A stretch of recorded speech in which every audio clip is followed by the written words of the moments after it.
Hi, everyone. Thank you for joining us. I'm Ray Ward, and I have my brother John Ward here with me once again. Hello, Um, hello. Hi, Johnny. Um, I wanted to ask you what it was you'd like to talk about today. We were just chatting before we turned this on, and you were reading an article. Is that what you had found an article written by who was what Well, organization? I'll start from just sit back and relax, Ray. I'll talk a little while. I can So, do that. no, I'm always looking at different things people are talking about around the space that where I'm trying to help people financially. And one aspect is retirement. People think about retirement. They don't want to work forever, and they're hoping they'll have enough money so that they can do that someday. And so there's a gentleman that hosts a show on Robert Kiyosaki's channel. It's called Rich Dad, the channel, and then this guy's show is called Cash Flow Academy. And the host, I don't remember his name, he had two financial advisors on that he's known, I guess, for a while, and uh, they were discussing a research study that was done by the National Council on Aging. And in general, what the National Council on Aging's goals are is to help improve the the process of aging for 40 million or more households, of older households, and kind of older just generally is defined as 65 and older. But the study was called the 80%. And Hmm. the short of it is that the 80%, there's 80% of older households whose financial situation is diminishing. It's getting worse over time. And and then I wanted to share with you, because I know it's been asked to you by prospects and clients, has been asked of me to, uh, well, if what you're presenting that's an alternative way of utilizing your money, saving your money, using it more than once, maybe create a passive income in retirement. If what you're sharing, John, Ray, is so good, why isn't everybody doing it? And so this type of thing where a group that's studying this whole idea of growing older, do we have enough money? And this is America. This isn't talking about the globe. This is talking about US, the United States of America, that has had a really um, prosperous position in the world, by Mhm. means of having control of the world's currency, the dominance of the dollar, that we got off the gold standard in the 70s. And we've had boomtown times since, really. I mean, we've had some crashes in the market, real estate stocks, but, it has been pretty fruitful for the American prosperity in general. But here we are, 65. If you're 65, that means you were born in 1959, which is pretty close. I mean, I'm not doing the math here. Maybe I do it on the fly, but baby boomers are from 46 to 64. So not quite right in the middle, but close, right? Like, um, Mhm.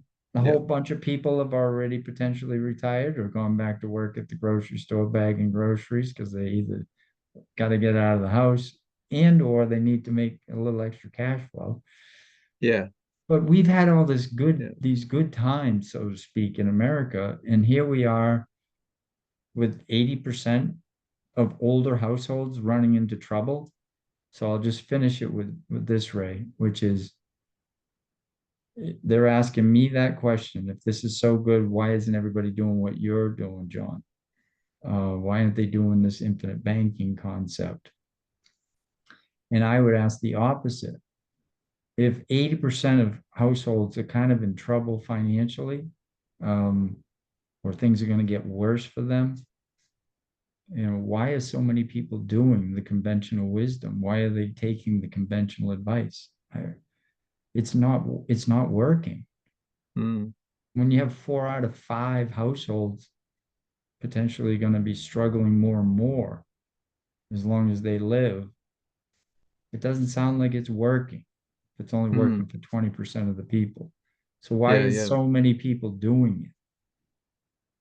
And that's the yeah. general, And yeah. then the other question I would have would be, okay, so um, what is it that somebody of that in that's in that position, um, what is it that they could do to help uh,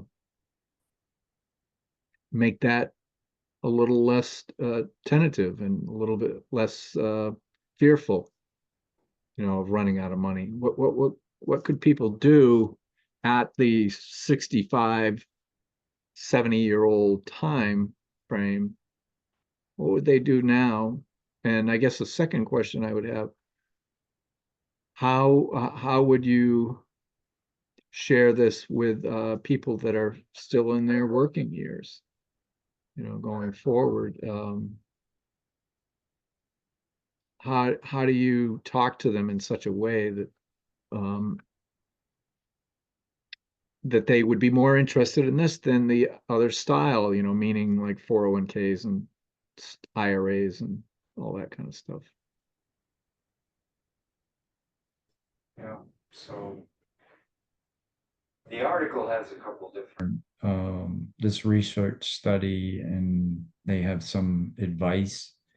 Um, One of the things they talk about is the equity that's in people's homes, and they think that people should at least consider or look into uh, potentially doing a reverse mortgage where you don't have a payment.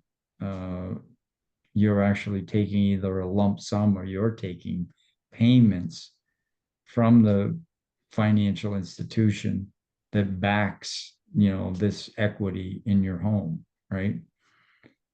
Um, I didn't get into all the details of it. They did talk about Social Security, trying to manage when you take your Social Security.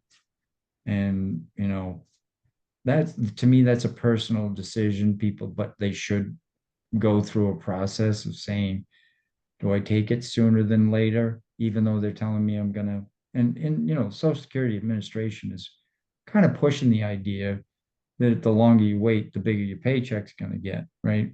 But the fact is, you may never make it to that later age. When I was looking at mine, you could see what it would be at 62, which is the first year of eligibility. And then what was it going to be at 67?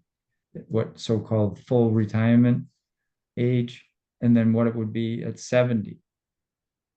But a 62-year-old is not guaranteed to even live to 67. So if you die before that because you wait until you're 67 to collect full retirement income from Social Security, they don't write a check to anybody. They don't write a check to your heirs, your benefactors. That money's gone. You never took it off the table. And I also Yeah. think that people should look at that and say, how long is it going to take me if I waited instead of taking it 62 or 63 or anything, right? Like, well, how long is it going to take me to get the difference? So if they're going to give me another $500 5 years from now every month, well, yeah, but Hmm. did I lose $2,000 a month for 5 years for 60 months, or 120,000? Like, I don't think I did that right, but doesn't matter. People can do the math. It's it's the principle. Yeah. It's the prince, yeah, it's the concept of it all. And that Yeah. it does. I mean, I have a calculator on my website, and it shows anywhere from 10 to 13 years before you even get back to break even, um, if you wait. wait to 67, then wait to 70. So they're pushing that idea. So people shouldn't be necessarily waiting if they're struggling. If it's getting harder and harder to make ends meet, then maybe they should be looking at it sooner. And even back to the reverse mortgage. Again, I'm no expert on this. I'm just, I've done a little bit of studying, reading, you too, right? Yeah. Um, is that you don't have to actually take it at 62. You have to be 62 to do one of these home equity reverse mortgage kind of products, but Right. um, you should at least go like grab the opportunity to take the equity and take it as a regular monthly check or take it as a lump sum if you want to. You want to qualify for that. It's just kind of like having a home equity line in that sense, right? So you don't make Yeah. payments, you don't make payments back. So people Right. refinance, you and I know people at 70 years old, 72, whatever, they're refinancing the houses.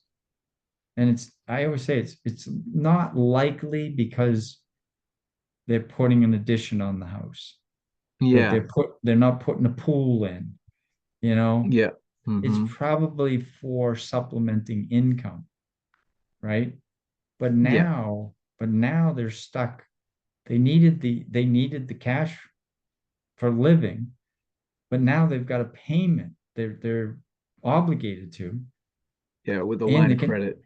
Yeah. yeah, which you know, then they could lose their house, right? Because, well, I mean, if you do a refinance to take a lump sum cash out amount, now you got to pay, $500 a month, and you needed to use the money because you don't have an extra $500 a month, but now you do because you've got what? Because you got this debt, and now you can pay your $500. And what do you end up with? But if you don't Yeah. make those payments, someone can come and take the house now. Reverse mortgages, they can't come take the house. You can live in that house till the day you die. And they're cutting you a Yeah. check, either a lump sum or monthly increments, right? So, Yeah. And seeing where you're talking about this, I'll just interject here that um, reverse mortgages have changed uh, from the past ones where a lot of people got hurt taking them out, in the sense that they used to be that, just say as an example, the husband takes a reverse mortgage, sets up a reverse mortgage, and he passed away. The widower was getting pushed out of the house, and that has all changed. So I just want to clarify that that you do not get pushed out of the house if you both are 62 and older at the time of taking that reverse mortgage. um, then if one of you passes away, the other one can continue to take payments out of it. And I'll say too that uh, as an example, my wife and I'm going to wait until she turns 62 before we consider it. And I'm just saying consider it because of that thing I just mentioned, that she just turned 60, and so she's got 2 more years before she turns 62. So I'm going to wait for that before we do that, so that she could actually tap it if I were to pass away um, prior uh, to her. So anyway, that's all I wanted to clear up, just for the listeners, um, that they understand that. But it's certainly something to look at and not be fearful of, because nobody's going to push you down the road and make you do it, right? You're in control. You make decisions all the time. Um, and it's something to consider, not to be fearful of it. Will allow you to absorb the information clearly and just ask as many questions as you can to the folks that specialize in this. So anyway, yeah. So that other question, how would you talk to, what do I want to say, the the 25 to 45 or 55-year-old group that is still working, and they're been marching down the road or about to march down the road of the typical financial advice. Um, how would you like to talk to them about that, about a change? Well, I think hopefully it's somewhat. I'll try to answer that with Well, I that's hope the that's question is okay. I mean, I'm well, not no, really. it's fine. It's fine. It's more about that's really what we're after. We would like to get people to see some of this reality that the older folks are seeing today, and that's the younger people's future. Um, Mm, the system's the same, but probably on shakier ground. Again, many people 65 and older lived through the boomtown times, like it was as good as it gets, pretty much. Now, could it stay as good as it gets, for longer? Maybe, but we're saying it looks like it's not working. It's not working for the majority of people. And so you should be questioning that. You shouldn't be just saying, hey, this is the way you do things in life. This is what you do. You just go get a job and you start saving in your retirement plan if they offer that benefit. You start up a business, like all the things that, you get into real estate, just, I'm not saying of course people do those things because it looks like it worked. They see people that it worked for. But study that too. Why did it work? Right. But when we see something glaring from a organization that's actually looking out for the older population and saying 80% of them are going to struggle mm, more and more over time as they live. yeah, Um, then we should be questioning that now at 25, 35, 45, 55. Uh, it's not even too late for the 65-year-old. right. Um, It's not. Yeah. but it could have been better for them potentially if they had learned more about what was actually happening. And that's where you and I have had other podcasts on what the problem is. A Yeah. lot of the problem is that money is getting sucked out of us, out of our pockets left and right, whether it's, through inflation, taxes, financing through banking institutions, where that money's gone forever. Right. We're just, and I was just reading one of Brian Bloom's books, Hmm. and and I did a podcast on it too. His fictional book, Twisted Confessions, and he gets into the last section that I read online was this idea that one of the financial gurus, financial entertainers out there is saying how bad debt is, right? But pushing you towards the tax deferred retirement plans like 401ks and IRAs. And he states in the book, even though it's supposed to be fictional, he's talking about reality. He's saying, isn't that a debt? And I think, wow, that I didn't really think of it that way myself, even that money is in jail. It's got a ransom on it, and we don't know what the ransom amount's going to be. We don't know what they're going to want for taxes come time for you to use the money. But Mm. believe me, it's like somebody kidnapping a loved one.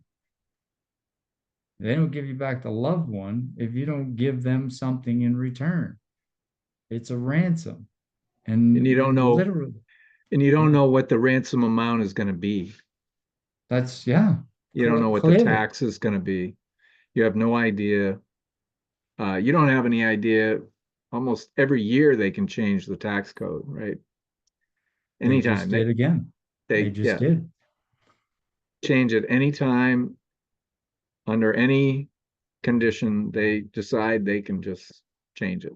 So, So here's this financial guru, entertainer, saying all debt is bad, but he's pushing down the road that tax deferral, when it comes due, it is a debt to you.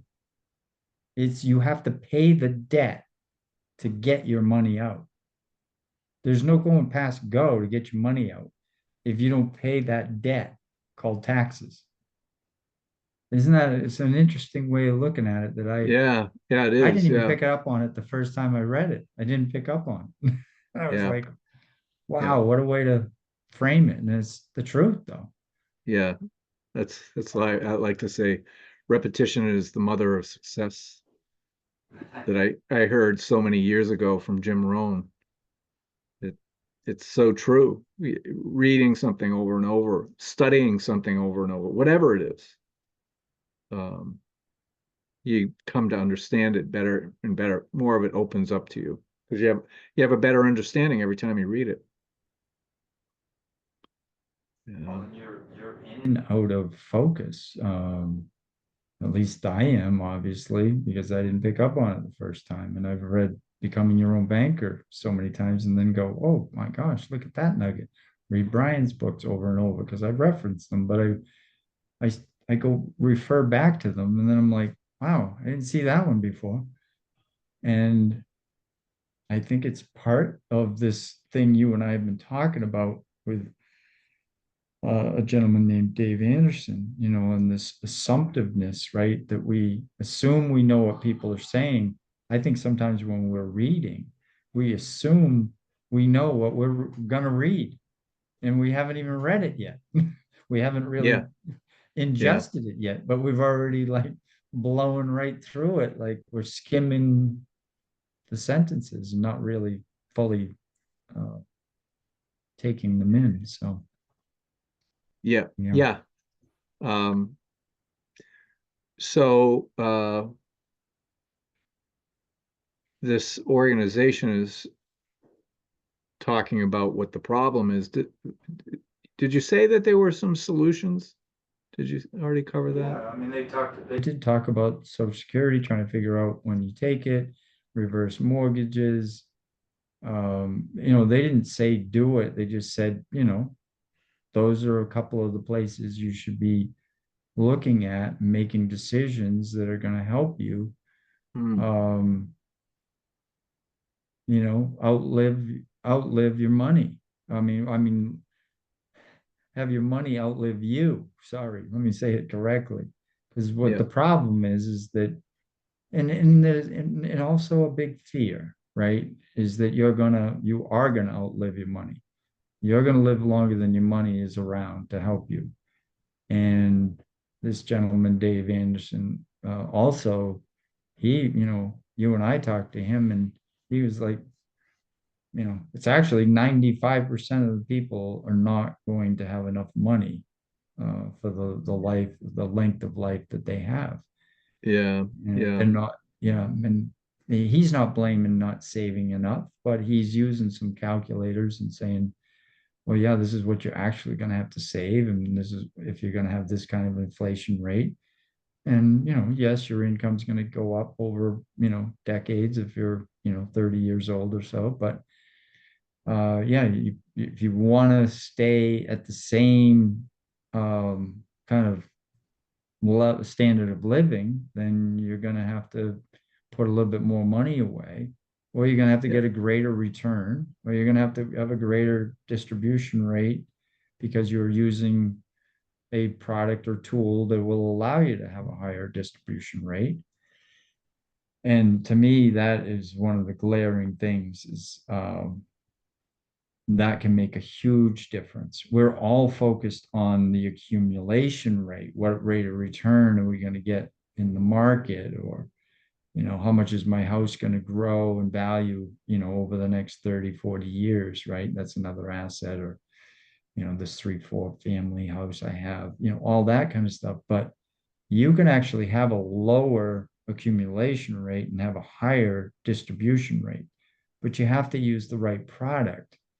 And the products that we're talking to people about, that's going to be possible for them to have a higher number, not a 4%, but maybe a 5, maybe a 6% distribution rate.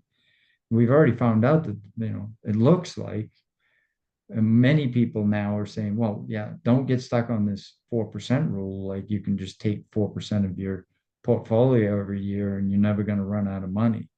That doesn't work. It's probably closer to, 3, if that. And again, we don't know Yeah, what's going to happen to the market. So we don't know what's going to yeah, happen to your portfolio's balance, right?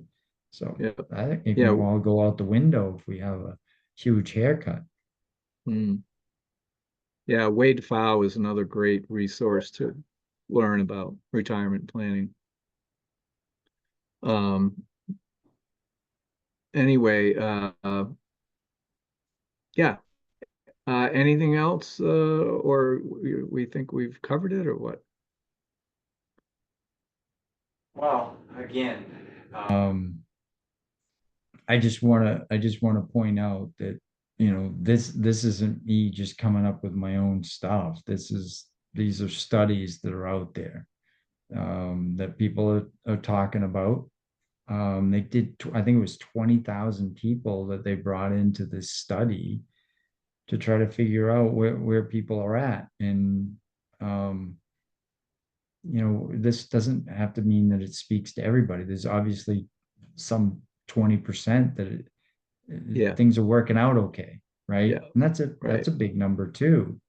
Mm, But here in America, um, even if we're, you know, upper middle income, we're in that 80% probably, right? We're pretty close to that. And um, we're just saying we believe through our life experience, um, that what we're helping folks with, coaching folks with the infinite banking concept, is it would have been better for us if we had been doing this for the last number of decades. We would be in better financial positions, most likely. mm. And uh, we think that our clients feel the same way. We know our clients, they tell us that wish we had done this earlier. And we'd like to help people do it, at least, do the homework, go through the exercise and saying, yeah, I looked into it pretty heavily for whatever amount of time and I decided to do it or I decided not to do it. And but if you look at 80% of the people struggling once they're into potentially passive income time, retirement income time, it's not working for a lot of people, and we don't want that to happen to. It's not To the good for next any. generation, Yeah, it's to the not next, good for any of us. I mean, yeah, it isn't right. even really, unless you're so filthy rich, um, that you don't have to actually mingle with the rest of us somehow. Uh, it's not good for any of us to be doing all right and having all the people around us not doing right. So, we Mm, all want to, raise the ships, we want yeah, to, we want to raise everybody's ships. So, yeah, let's not just fall for the marketing machine that comes out of Wall Street, comes out of the banking institutions. Uh, yeah. So I just give a plug to the Creature from Jekyll Island book and mm, Barry Dyke's books, Pirates of Manhattan 1 and 2, and the new one that he just came out with, The Retirement Ruse. That's Barry Dyke from New Hampshire.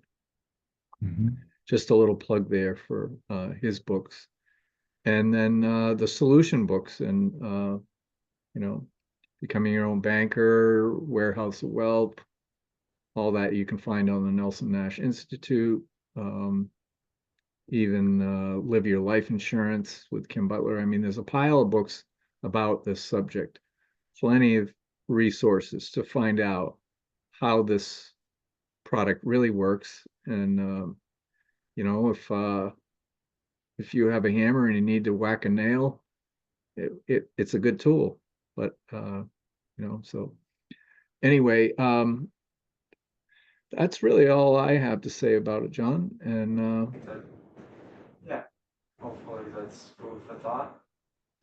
so thanks everybody for listening, and please do subscribe, share, and ding the bell, and we'll be sure to get you future You're breaking up, Ray. Try future that again. podcasts. I'm just saying, please do subscribe and share this video with friends and family. Everybody needs to know about this as fast as possible. So thanks for joining in, John, and sharing your wisdom.